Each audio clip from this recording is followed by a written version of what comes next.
મને છે ને જ્યારે સવારે ઉઠવાની આળસ આવે ને ત્યારે એક વિચાર આવે કે આ બધા લોકો સવારે વહેલા ઉઠીને કરતા શું હશે. પણ જ્યારે વહેલા ઉઠીને જોયું ને ત્યારે સમજાયું હૌસલા, ધગશ, હાર્ડવર્ક આ બધા શબ્દોના માયને શું હોય છે. Discipline is not achieved in one day, it is achieved by consistency.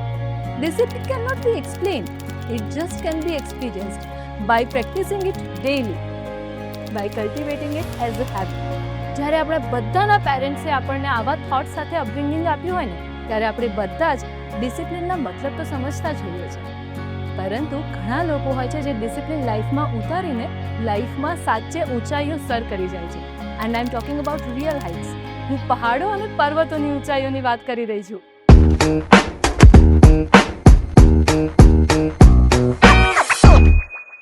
કદમ અસ્થિર હો એને રસ્તો નથી જડતો અને અડગ મનના મુસાફરને હિમાલય પણ નડતો નથી.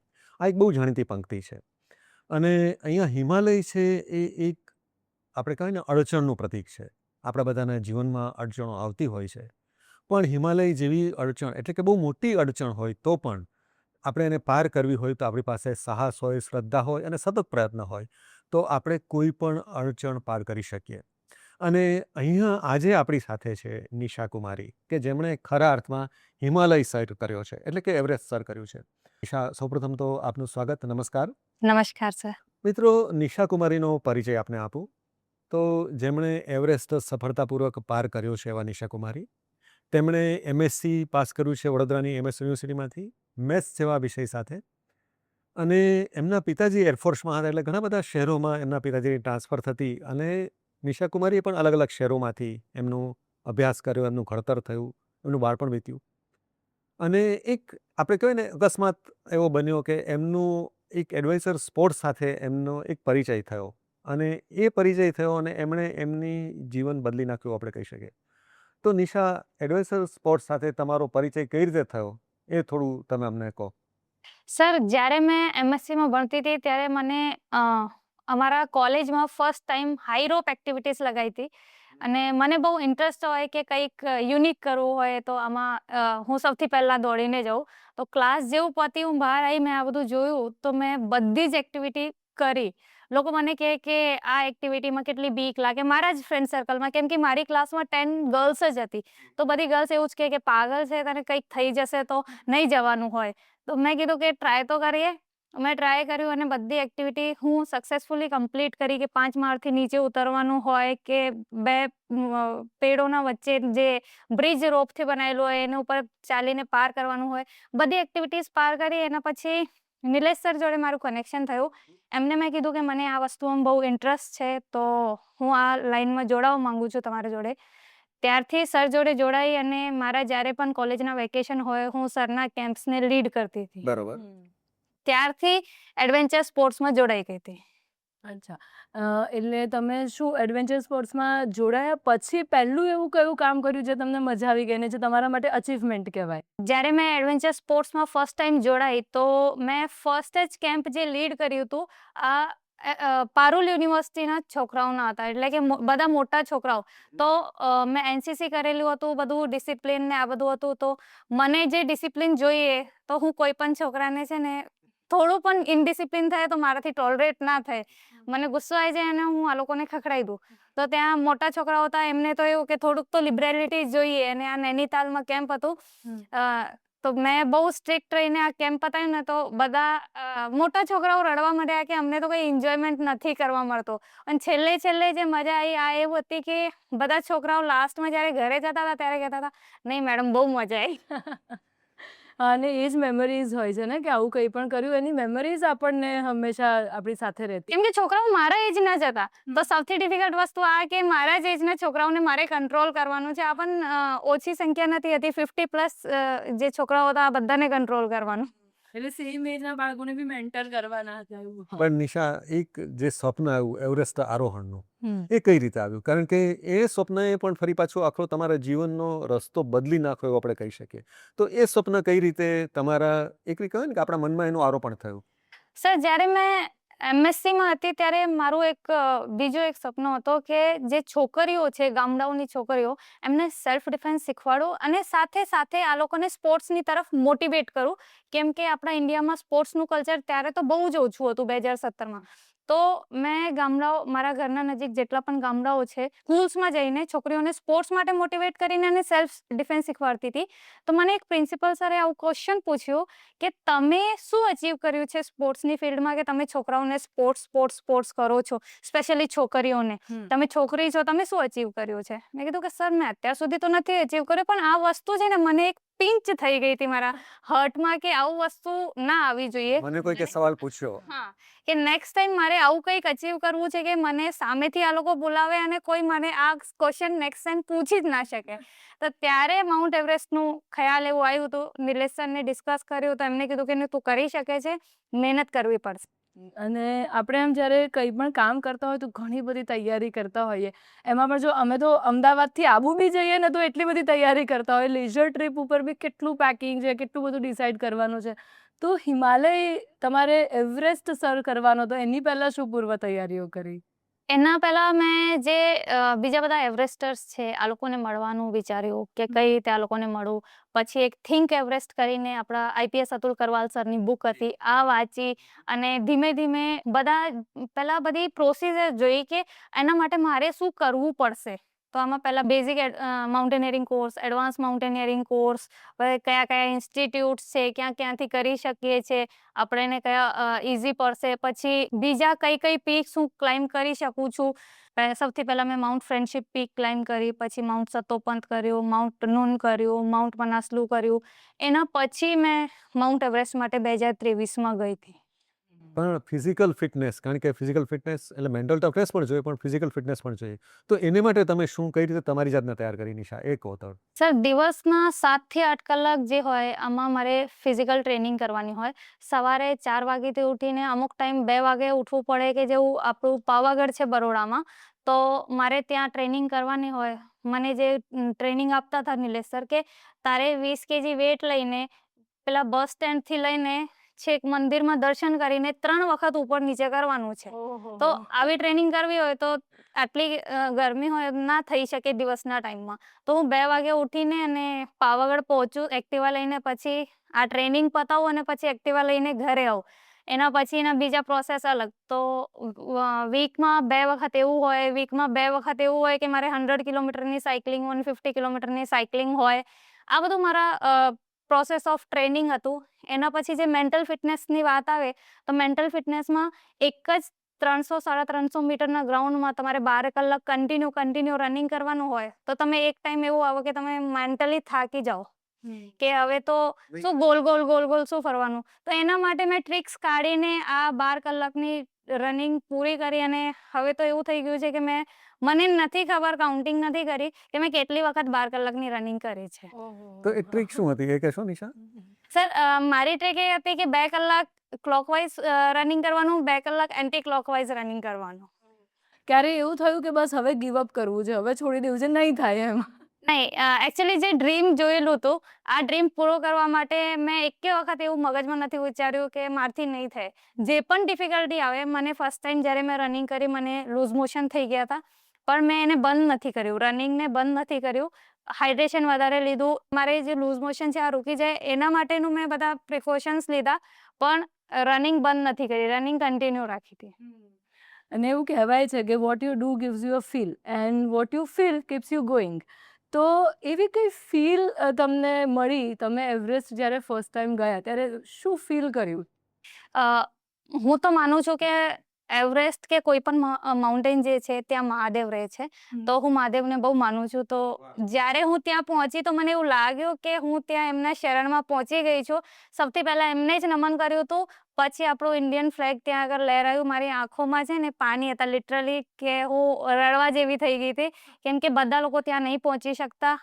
જે લોકો પહોંચે છે એટલે કે ભગવાન એમને બોલાવે છે ત્યારે જ પહોંચી શકે. બિલકુલ. નિશા, તો એ આખી જર્ની આપણે જ્યારે એક બેઝ કેમ્પથી જે શરૂઆત થઈ અને એવરેસ્ટ સુધી તમે જે પહોંચ્યા, એની વાત તમારા શબ્દોમાં, વચ્ચે કેટલી બધી અડચણો આવી અને એકાદ બે વખત થોડા અકસ્માતો એવા પણ થયા કે તમને એમ લાગ્યું કે હવે થોડી સેકન્ડોનું જ અંતર છે.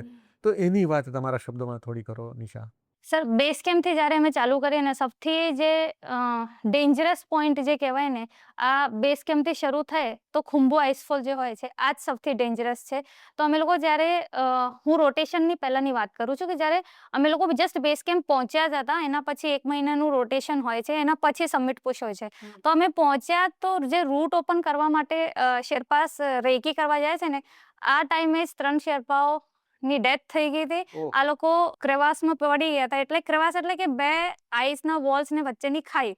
તો અમુક ટાઈમમાં દેખાતી નથી, એક નાની પરત એના ઉપર આવી જાય છે, આપણને ખબર ના પડે કે આ કેટલી મોટી છે, જે ઉપરની ચાદર છે આ કેટલી મોટી છે. તો આમાં પડી ગયા અને આ લોકોની ડેડ બોડી એ નથી મળી.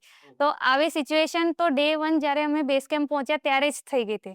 તો પછી થોડુંક તો બીક લાગે. ડર લાગે, આપણે બી માનવ છીએ. હા, એના પછી જ્યારે બેઝ કેમ્પથી સમિટ પુશની જર્ની ચાલુ કરું તો ભગવાનની દયાથી તમને કહું કે આજથી 3 વર્ષ પહેલા સેમ ડે 14 તારીખે મેં બેઝ કેમ્પથી રાત્રે 12:30 વાગે મારી જર્ની ચાલુ કરી હતી સમિટ પુશની, અને 17 તારીખે સ્ટોપ પર ઇન્ડિયન ફ્લેગ લહેરાયો હતો. વાહ. તો આજનો દિવસ એવું છે મારા માટે કે આજના દિવસે મેં એવરેસ્ટ સબમિટ કરવા માટેની મારી જર્ની બેઝ કેમ્પથી ચાલુ કરી હતી 14 મઈ 2023. વાહ. ઓહોહોહો, વાહ.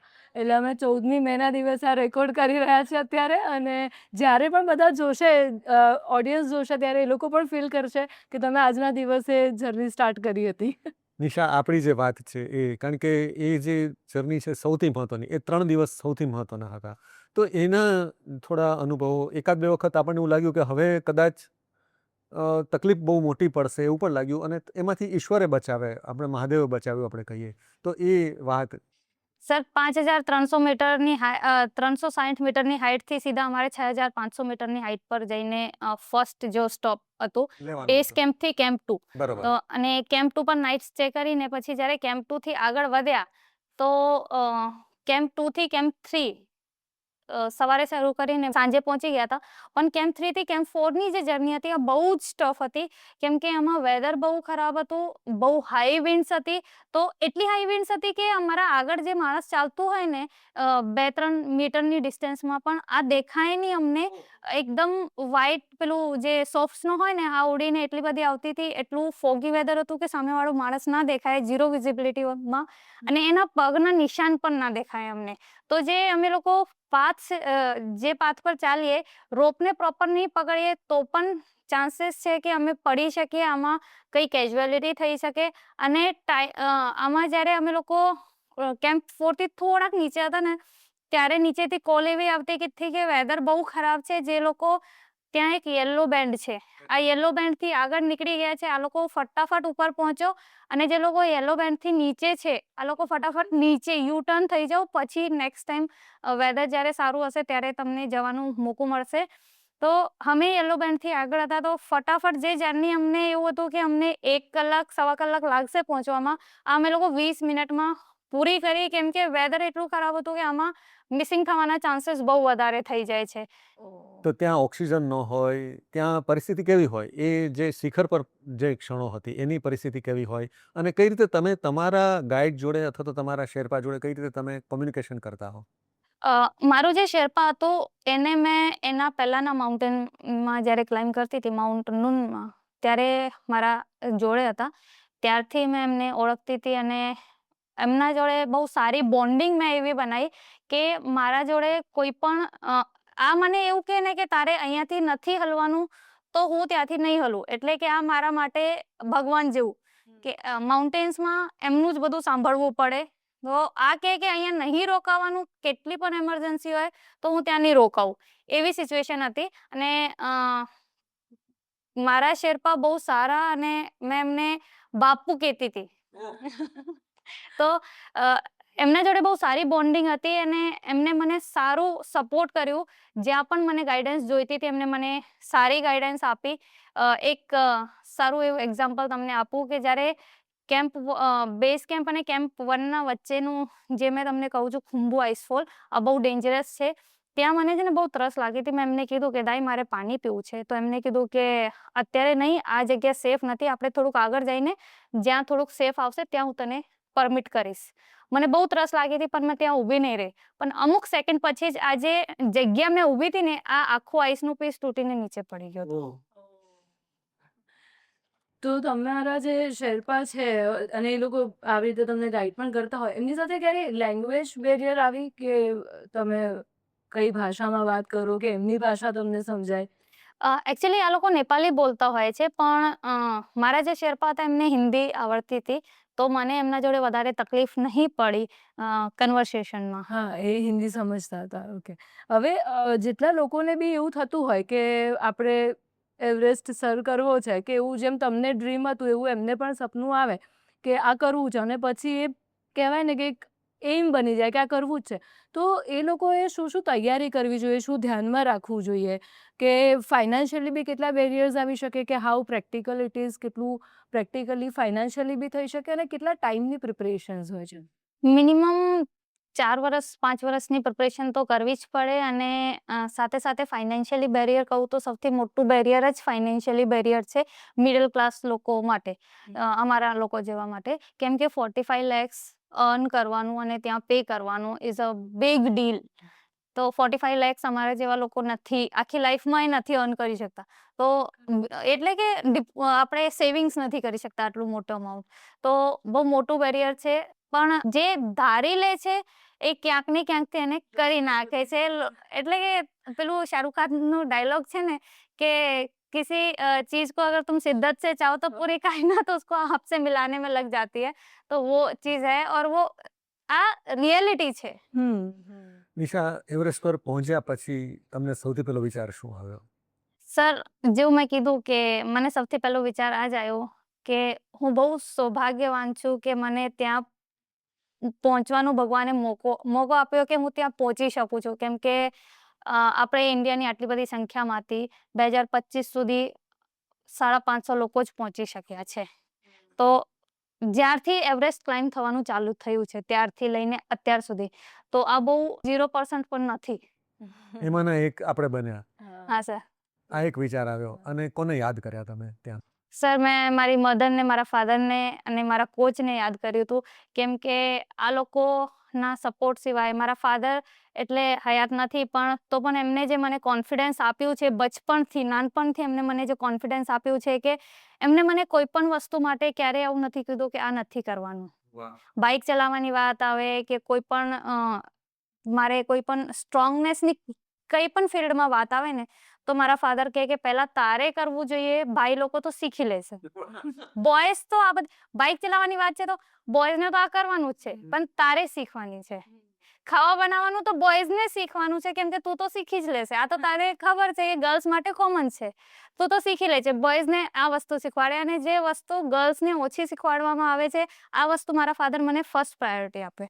તો એમને મને કોન્ફિડન્સ ત્યાંથી આપ્યું, અને કોઈ પણ વસ્તુમાં રિસ્ટ્રિક્શન્સ નથી આપી કે ગર્લ્સ આ બધી વસ્તુ નથી કરતી. આ બધું કોઈ પણ રિસ્ટ્રિક્શન નથી હતી. પછી મારી મધર છે, એમને મને આટલું બધું સપોર્ટ કરીને મને આ જર્ની માટે સપોર્ટ કર્યું, આગળ વધાર્યું. તો મેં મારી મધરને યાદ કર્યું, અને મારા કોચ જે હતા એમને મને આટલું બધું સપોર્ટ કર્યું, એમની દીકરીની જેમ મને આગળ વધાર્યું. તો એમને મેં યાદ કર્યું. આ બધાને ત્યાં આગળ યાદ કરીને મારા આંખોમાં આંસુ હતા. મહાદેવ, સૌથી પહેલા મહાદેવને જ નમન કર્યું હતું. ત્યાં પહોંચીને આપણા ઇન્ડિયન ફ્લેગ પછી લહેરાયું હતું, અને ઇન્ડિયન ફ્લેગ ત્યાં લહેરાઈને બધાને થેન્ક યુ કરીને, અને પછી મેં ત્યાંથી ત્યાં આગળ એક આપણું ઓલ્ટિટ્યૂડનું ફોટો લેવું પડે છે. મેં મારી વોચમાં લીધું હતું કે ઓલ્ટિટ્યૂડનું જે પણ અમે કેટલી હાઈટ પર ઊભા છે. 8,851 મીટરની હાઈટ આમાં મારી વોચમાં બતાવતું હતું. આનું ફોટો મેં લીધું હતું. નિશા, તમારા હાથમાં એવરેસ્ટની એક નિશાની પણ છે. એની શું વાત છે એ થોડી કહેશો? સર, મારા 9 ફિંગર્સમાં ફ્રોસ્ટ બાઇટ થઈ ગયા હતા. આમાં એવું હતું કે મેં ડિસેન્ટ કરતી હતી, કેમ કે મોર્નિંગમાં 6:05 પર મેં સબમિટ કરી લીધું હતું. એના પછી હું નીચે આવતી હતી અને બીજા બધા લોકો ઉપર જતા હતા.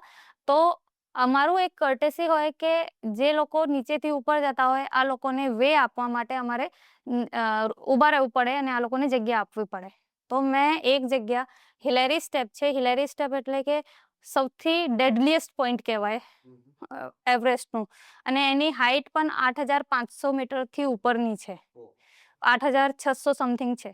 તો આ પોઈન્ટ એવું છે કે ત્યાં એટલો નેરો રિજ છે કે તમે બંને પગને પેરેલલી મૂકીને પણ નહીં ઊભા રહી શકતા. તમારે બંને પગ આગળ પાછળ મૂકીને રોપને પકડીને બેલેન્સ કરવું પડે. બંને બાજુ 8,000 ફૂટની ખાઈ છે. ઓહો. તો તમે એટલું બેલેન્સ કરીને મારે ત્યાં 2.5 કલાક ઊભું રહેવું પડ્યું હતું બીજા બધાને પાસ આપવા માટે. અને આ વખતે વેધર બહુ બગડી ગયું હતું. નોર્મલી પણ આટલી વાર તમે ક્યાંક ઊભા રહો ને તો તમારી બોડી કૂલ ડાઉન થાય, અને કૂલ ડાઉન થાય તો સૌથી પહેલા જે ટિપ્સ છે ને એને ઇફેક્ટ થતું હોય છે. તો મને ત્યારે આમાં ફ્રોસ્ટ બાઇટ થઈ ગયું હતું, પણ આ વખતે ખબર નથી પડી. જેમ ના ત્યાં તો પેલું નમ થઈ જાય, સૂન થઈ જાય. જેમ જેમ નીચે આયા, બોડી હીટ થઈ, ટેમ્પરેચર વધ્યું એન્વાયરમેન્ટનું, તો ત્યારે મને ધીમે ધીમે પહેલા આમાં થોડુંક ખુજલી જેવું થયું, પછી આમાં થોડુંક બર્નિંગ સેન્સેશન જેવું થયું, અને જેવું બેઝ કેમ્પ પર આવી ત્યારે મને ખબર પડ્યું રેડિશ થઈ ગયા હતા, નાના નાના બ્લિસ્ટર થઈ ગયા હતા કે હવે કંઈક થઈ છે. તો એનો ઉકેલ કઈ ન હોય? સર એનું ટ્રીટમેન્ટ ચાલ્યું હતું મારું અરાઉન્ડ 7 મંથ સુધી. ઓહો. 1 વીક મેં નેપાલમાં રહી, એના પછી 1 મંથ મેં હોસ્પિટલાઇઝ રહી અહીંયા બોમ્બેમાં, અશ્વિની હોસ્પિટલ, નેવીનું હોસ્પિટલ છે ત્યાં આગળ 1 મંથ એડમિટ રહી. એના પછી 6 મહિના ઘરમાં ટ્રીટમેન્ટ ચાલ્યું. એના પછી જ્યારે આમાં ફૂલ્લી અંદર જે રિકવરી સ્ટોપ થઈ ગઈ હતી ત્યારે ડૉક્ટર્સે કીધું કે હવે એને કટ કરવું પડશે. તો આ આપણે માઉન્ટેનિંગની વાત કરી. તમે સાયકલ દ્વારા પણ પ્રવાસ કરો છો, તો એના વિશે થોડી વાત કરશો કે તમે સાયકલ ઉપર કેટલા જગ્યાએ પ્રવાસ કરેલો છે? સાયકલ મેં મનાલીથી લેહ લદ્દાખ ખારડુંગલા કર્યું છે, એના પછી ઇન્ડિયા ટુ લંડન કર્યું છે, અને અત્યારે હાલમાં ટુ લંડન સાયકલિંગ કરી છે. અને 2025માં હાલમાં અમે લોકો સાયકલિંગ કરી છે Arunachal Pradesh India Myanmar border પંગસૌ પાસથી શરૂ કરીને મુન્દ્રા સુધી 7 સ્ટેટ્સ ક્રોસ કર્યો હતો, 4,555 કિલોમીટર. તો આપણે પહાડ ઉપરથી સાયકલ ઉપર તમે કઈ રીતે આવ્યા એની વાત થોડી કહો નિશા. સર પહાડો પર સાયકલિંગ જે છે, પહાડ ઉપર તમે એક માઉન્ટેનિયર હતા, બરોબર ને, એવરેસ્ટર હતા, એમાંથી તમે રોડ ઉપર કઈ રીતે આવ્યા, એ સાયકલિંગનો વાત કઈ રીતે આવી તમારા મનમાં? સર જ્યારે માઉન્ટ એવરેસ્ટ પહેલા મેં નામ લીધું માઉન્ટ મનાસલુનું, તો જ્યારે મેં માઉન્ટ મનાસલુ ક્લાઇમ્બ કરતી હતી 7,000 મીટરની ઉપરની હાઇટ પર મેં હતી, કેમ્પ 3 ઉપર, ત્યારે મારા જે કલીગ્સ હતા મારાથી અરાઉન્ડ 100-150 ફૂટ જ આગળ હતા, અને એવલાન્ચમાં દબીને એમની ડેથ થઈ ગઈ હતી. ત્યારે મને અંદરથી એવું થયું કે આ સિઝન એટલું મતલબ દરેક માઉન્ટેનનું એક સિઝન હોય છે, અને આ સિઝનમાં ત્યાં સૌથી બેસ્ટ વેધર હોય છે. તો સ્નોફોલ ઓછી થાય તો એવલાન્ચીસ ઓછા આવે, પણ આ સિઝન બહુ ખરાબ હતું. 2022માં 4 ઓક્ટોબરની વાત છે. ત્યારે મને થયું કે હવે આપણે આ બધું થઈ રહ્યું છે ગ્લોબલ વોર્મિંગના લીધે, તો ગ્લોબલ વોર્મિંગને રોકવા માટે કંઈક કરવું પડશે.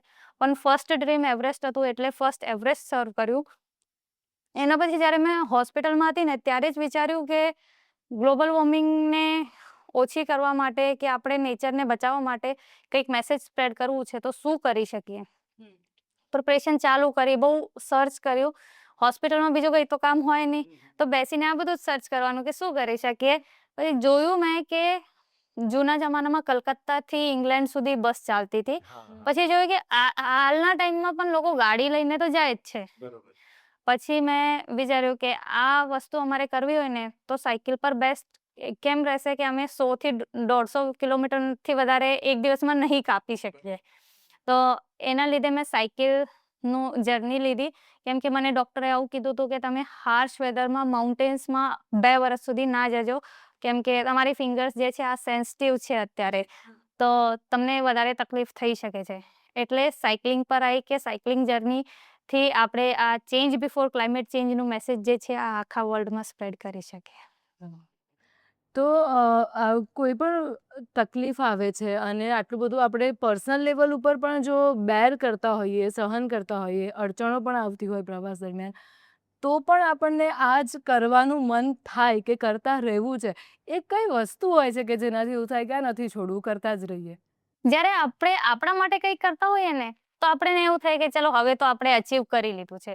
પણ મારે છે ને નેચર માટે કરવું હતું, કે નેચરને બચાવવું છે. કે મેં આપણા કલીગ્સને મારા આંખોના સામે એવલાન્ચમાં જોયું છે, તો ત્યારથી દિલમાં એવું થયું કે હવે કંઈક આપણા આખા અર્થ માટે કરવું છે.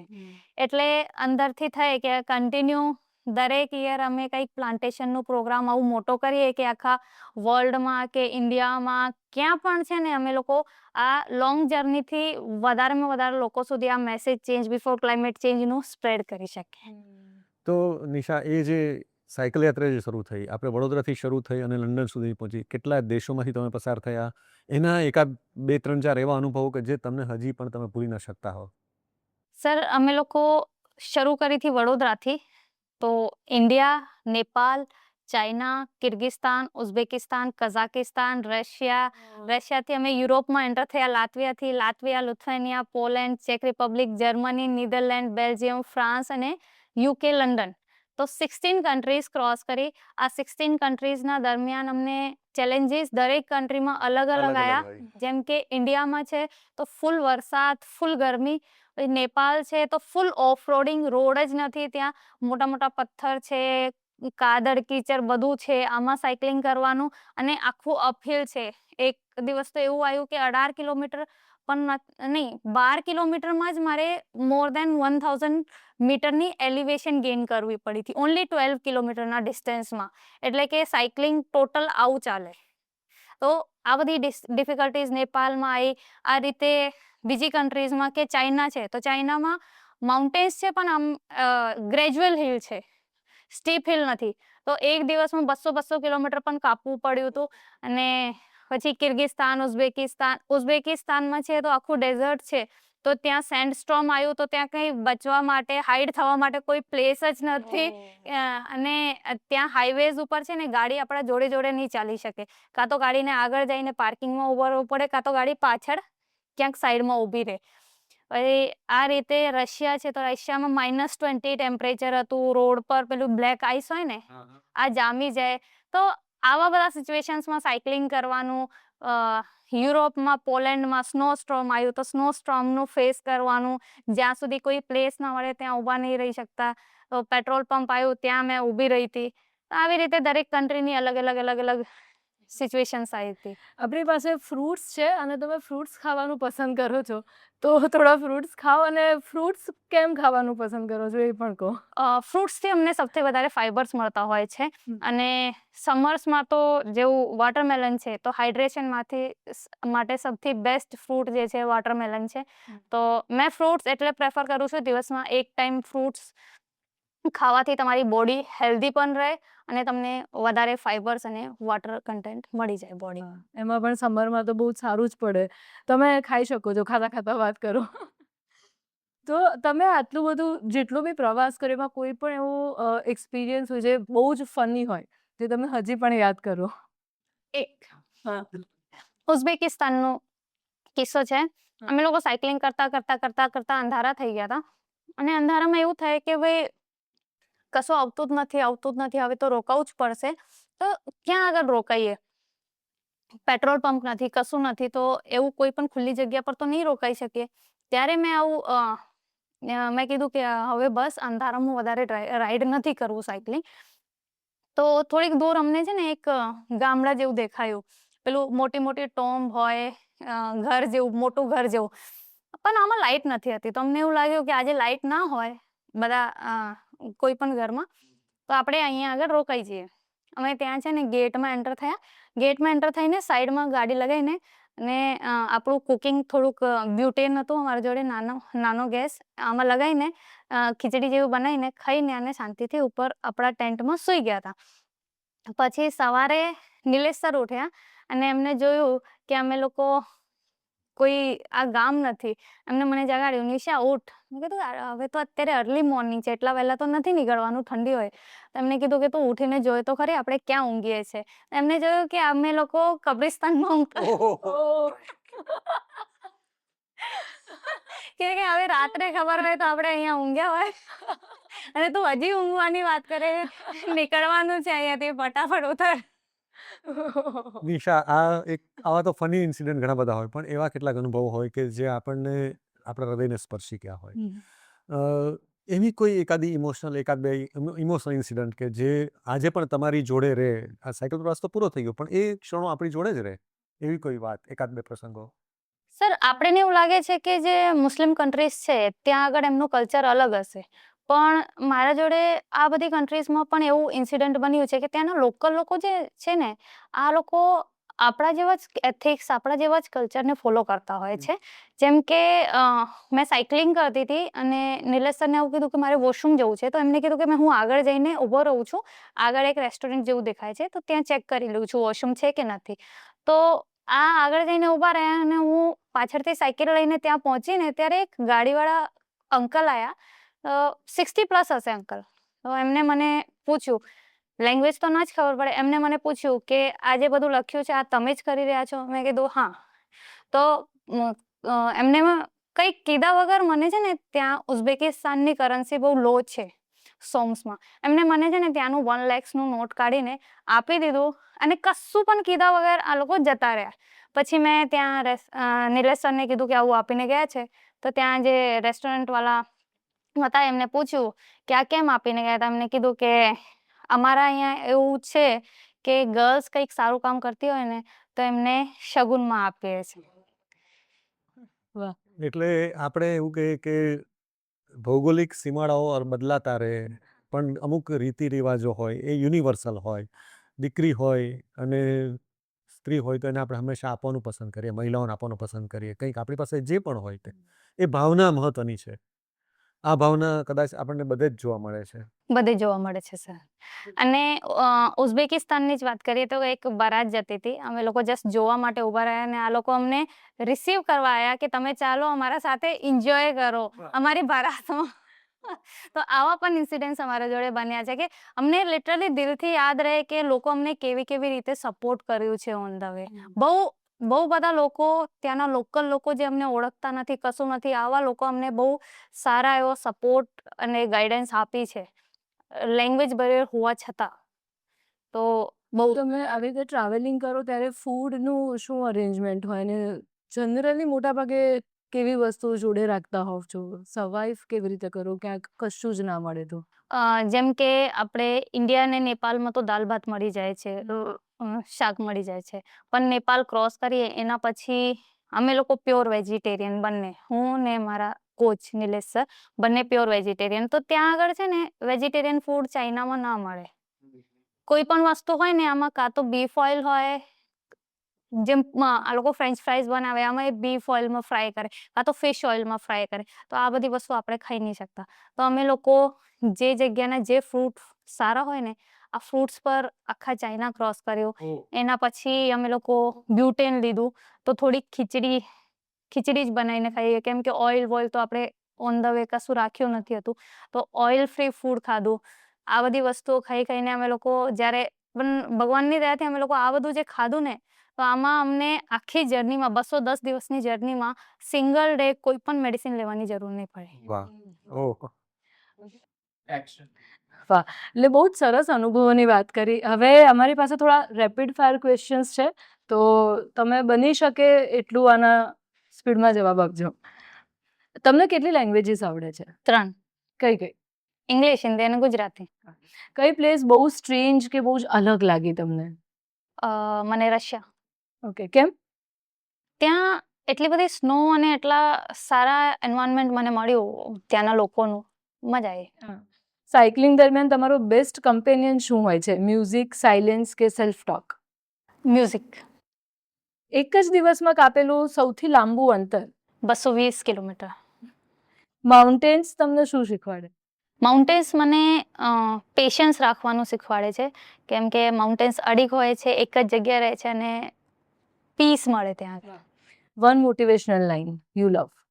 વન મોટિવેશનલ લાઇન ઇઝ કે નથિંગ ઇઝ ઇમ્પોસિબલ. વાહ. What do you always keep in your purse? Ganpati Bappa. વાહ. નિશા, ઘણી બધી મેમરીઝ આપણી આ વાતચીતમાંથી આપણને મળી, ઘણા બધા મેસેજ મળ્યા, પણ છતાં પણ અલગ અલગ વયજૂથના આપણા જે દર્શકો છે એમને એક માઉન્ટેનિયર તરીકે કે એવરેસ્ટર તરીકે તમારે કોઈ મેસેજ આપવો હોય, કોઈ સંદેશ આપવો હોય, તો તમે શું સંદેશ આપશો? સર, મારે એક જ સંદેશ બધા લોકોને આપવું છે કે હેલ્થ ઇઝ વેલ્થ, કે તમે લોકો તમારી ફિટનેસ માટે એટલીસ્ટ અડધો કલાક કાઢો દિવસનું, બધા લોકો એવું કહે કે બહુ બિઝી છે, ટાઈમ નથી મળતો, તો પણ તમે તમારા માટે તો એટલીસ્ટ અડધો કલાક કાઢો. આ અડધો કલાકમાં તમે તમારી હેલ્થ પર કામ કરો, ફિટનેસ પર કામ કરો. કેમ કે અત્યારે જે બધી ડિઝીઝીસ વધી રહી છે ફૂડ્સના લીધે જે બધું કેમિકલ્સના લીધે આપણી તબિયત બગડી રહી છે, આ બધાને આપણે ઇમ્યુનિટી સ્ટ્રોંગ કરવા માટે, આપણી ફિટનેસ માટે એક્સરસાઇઝીસ તો કરવું પડશે. બરાબર. બહુ જ સરસ બધી તમે વાત કરી, તમારા એક્સપિરિયન્સીસની વાત કરીને આઈ એમ શ્યોર કે ઘણા બધા લોકોને એવું થતું જ હોય કે કોઈ એમ છે કે કોઈ ડ્રીમ છે, આ કરવું છે, પણ હાફે ક્યાંક છૂટી જતું હોય કે એટલું કન્સિસ્ટન્સી ના રહેતી હોય. તો આ સાંભળીને એ તો મળશે જ કે આપણે કન્સિસ્ટન્ટ રહેવું જોઈએ જો ડ્રીમ અચીવ કરવું હોય તો. એના માટે બહુ જ મજા આવી તમારી સાથે વાતચીત કરીને અને thank you so much. Thank you. Thank you.